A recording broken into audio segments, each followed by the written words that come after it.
Hey ladies and gents, I'm Emily, a girl obsessed with Dr. Pepper, coffee, good books, and Broadway. Like everyone else, I've had my fair share of ups and downs, but through it all, I have learned one valuable lesson.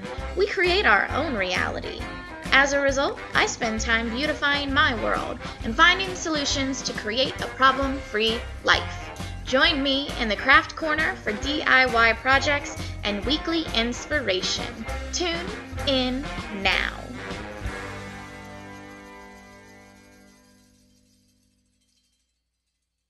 Hey everybody, I have some great news for you. In order to show our appreciation for your commitment in subscribing to our videos and showing your support by watching and viewing and liking if you feel inclined to do so, and don't be afraid to comment, of course, we have worked out a special deal as a token of our appreciation. So stay tuned, because at the end of this video, you will receive a coupon code for a very special back to school sale. This surprise for you guys is limited for the next 2 weeks, so be sure to stay tuned, get your coupon code, run out, feel free to use it on any of the Craftwell products. If I can ever find a way to save you guys money, I will absolutely do it. You know that I'm a thrifty do-it-yourselfer, so stay tuned. At the very end of the video, there will be a coupon code, and you may use that from September 1st through September the 15th. Without further ado, let's get into our video project. Hey everybody, I am excited to be here for our 8th episode of the Craft Corner. I am Emily, and I will be showing you a new project that has to do with a bucket list item for me and possibly you. Introducing a do-it-yourself book club survival kit, a perfect gift for the members of your new book club. Now this next little clip is a little out of the ordinary for these videos because it's not necessarily a tutorial on a project. However, it is a step-by-step to show you the difference between applying makeup with a makeup brush and using a system that is an airbrush system to give you that even application. Project number 2. Foundation overhaul. I do have bucket list items. Some are a little more realistic than others. Shiver me timbers! Arr! Yes, being a pirate is on my bucket list. Yes, I'll have your finest lobster. Please. Also on the bucket list, eating fresh lobster from Maine. Why I think I need a British accent for that, I am not quite sure.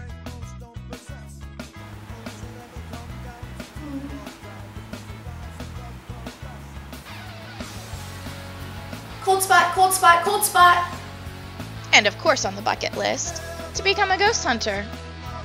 Could somebody call the Winchesters? Some are a little more realistic than others. I will be showing you how to make an absolutely adorable book club gift for each of your book club members that will absolutely send your friends into a gossip circle of adoration for your project and how you took your book club to the very next level. Alright book lovers, let's go ahead and talk about supplies.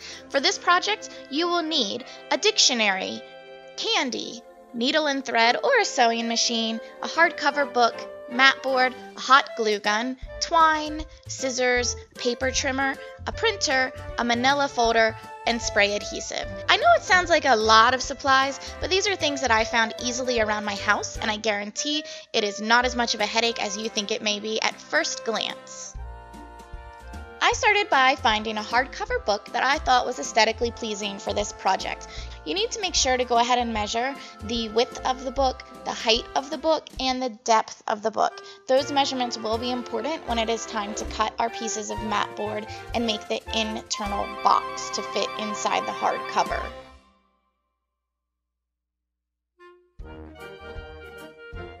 Now, all I did was take an X-Acto knife and I slowly worked away the binding on the book. You are going to have to take your time and be a little bit careful here. Obviously, you're working with a sharp blade and there's a lot of glue in this particular case, so it does slow down your blade a little bit. However, if there's a will, there is a way, so just hang in there and you will eventually be able to work the back off of the book and separate the pages from the actual spine of the book itself. Granted, it did break my heart to have to go ahead and de-spine this book. However, it was for a good purpose, and I hope my book club girls absolutely adore their presents to get us started on our first annual book club.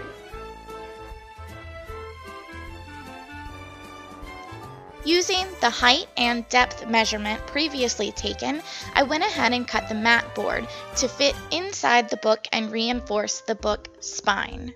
I simply used hot glue and pressed it in place. Be sure to make sure the front cover and the back cover are able to fold.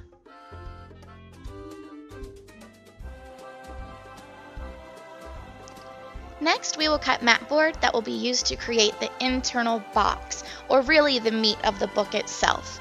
In this case, my measurements were 9 inches by 6 inches, so I cut 6-inch width by 1.5 depth. I know I'm getting into a lot of numbers here. It really will vary from book to book. You just need to make sure to go by the measurements that you have for the thickness of the pages that you removed from the book itself. Next, we'll use our hot glue gun to glue all of the sides into place. These sides make the internal box. The lid of the book itself will close over top, so don't concern yourself too very much. Just make sure that you do have your box perimeter in place. As for the hot glue itself, I tend to be a little generous, if that's the word we want to use. But don't worry, you can always swipe some of the hot glue away as it starts to cool. I tend to like to do that. I don't know what it is. I'm kind of one of those people that likes to peel things and, hot glue once it's stuck to my finger. I love the feeling. You might be grossed out by me, but don't lie. There are some of you out there that can completely relate to my small little addiction. Once you have your borders in place, go ahead and take the hot glue gun and just reinforce the corners to make sure they adhere together. Now that we have the internal structure of the book in place, I realized we needed a little something to decorate that bottom panel. I took a page from the book, let's call it an ode to the book itself, some spray adhesive, and went ahead and added that page to the bottom panel to add a little bit of a decorative touch and a tribute to the book itself. To add greater detail, I went ahead and used my eBrush and a metallic Sharpie. I absolutely love the eBrush. I wasn't sure if I would use it as much as I thought I might. I actually ended up using it more often than I even expected. It's really neat. You can use markers that you have at home, and in this case, I used my bronze metallic Sharpie to add a little bit of an aged flavor to the pages itself. The eBrush is fully automatic, which is awesome for me because I tend to not be very steady, but the lovely thing about this machine, it has a steady airflow control, and I get to look like a professional, even if I don't necessarily have talent quite to that caliber. Next, I took a manila folder and I cut it down to letter size paper, the size that would actually fit inside my printer. I chose the manila folder because it had a little more of a library card feel to it. Once I sent it through the printer, I had all of my individual library cards that I cut down to size as well. The little library cards show each month and have a person's name assigned to that month. That person will be responsible for choosing the book for the book club that we are to read and discuss for that month.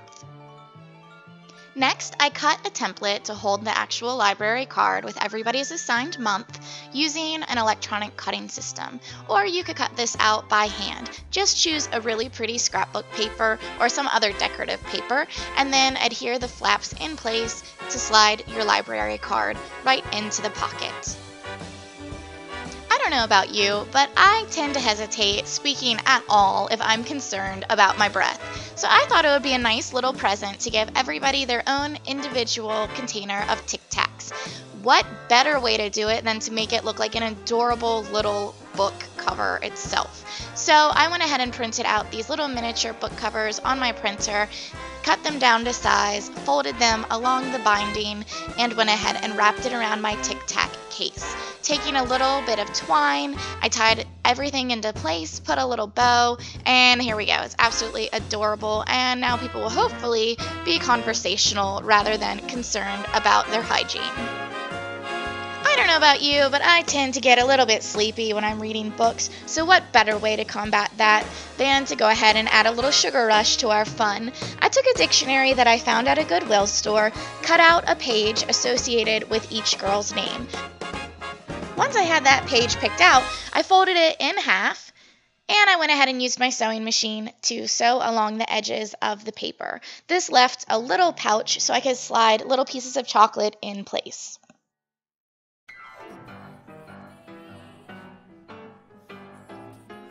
Oh, and you didn't see that used wrapper of, yeah, okay. That's proof that I definitely ate the candy rather than doing the project. Moving on. I found these absolutely adorable clothespins, and I figured they would work perfectly as bookmarks for the book club. I mean, you can't have a book club without bookmarks. We do have to keep on track and keep our place when we are giggling and chit-chatting about anything other than book club subjects. However, I decided it would be nice to go ahead and add a cute little monogram for each of the girls.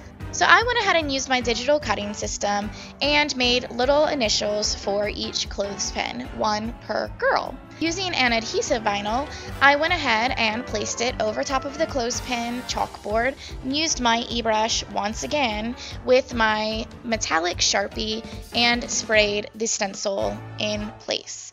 Once I allowed it a second to dry, I peeled back the adhesive stencil and you can see a cute, adorable little initial. In this case, this is for Selena, hence the letter S. Go figure.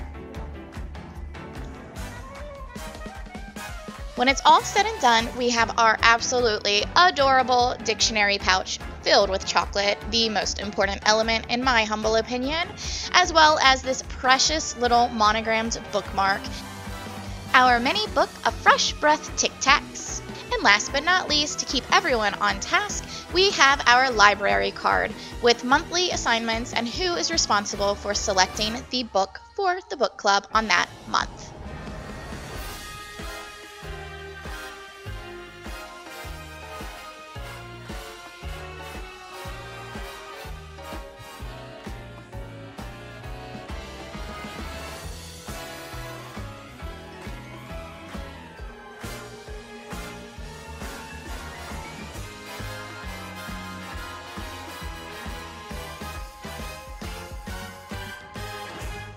I think it's super interesting to see how they do it in Hollywood, how it's done for film and TV, and how you can even make your skin look flawless every day, no matter what the event is, whether it's a special occasion or just, I don't know, you just feel like pampering yourself. Who doesn't want to do that? I love pampering myself. So this next little segment is going to show you the difference between using that makeup brush and what type of results you get from that as opposed to using an airbrush.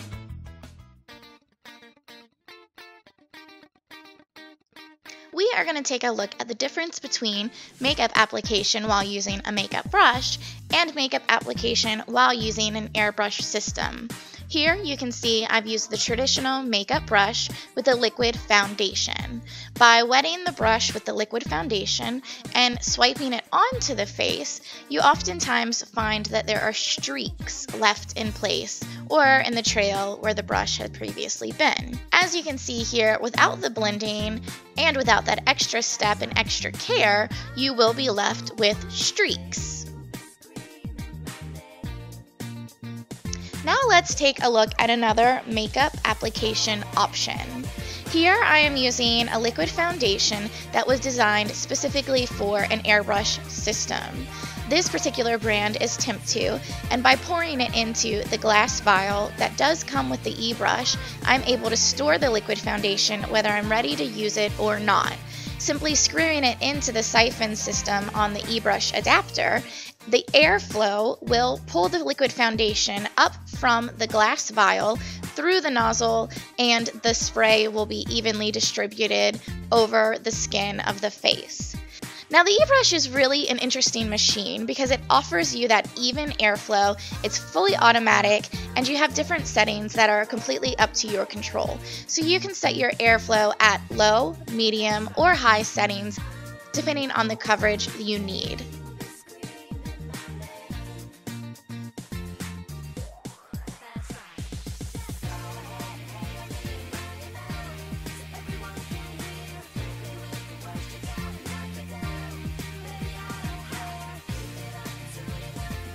Here you can see that there is an even, steady airflow, and it really creates this soft, beautifully blended effect when applying makeup, rather than the streaky effect you would get with a typical makeup brush.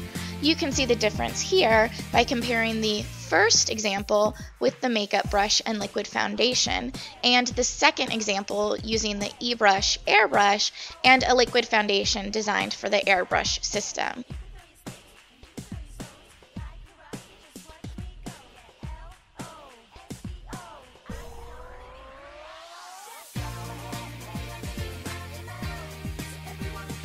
Without having to blend any of the foundation, you will find you are left with a beautiful, soft foundation coverage. That is it for this episode of the Craft Corner. Thank you guys for tuning in, and I hope that you will subscribe. Oh, wrong way. Subscribe! If nothing more, please like the video, leave a comment. I will absolutely comment back to you. And stay tuned for the next episode coming out next week, as well as the coupon code, which will be revealed in 3, 2, 1.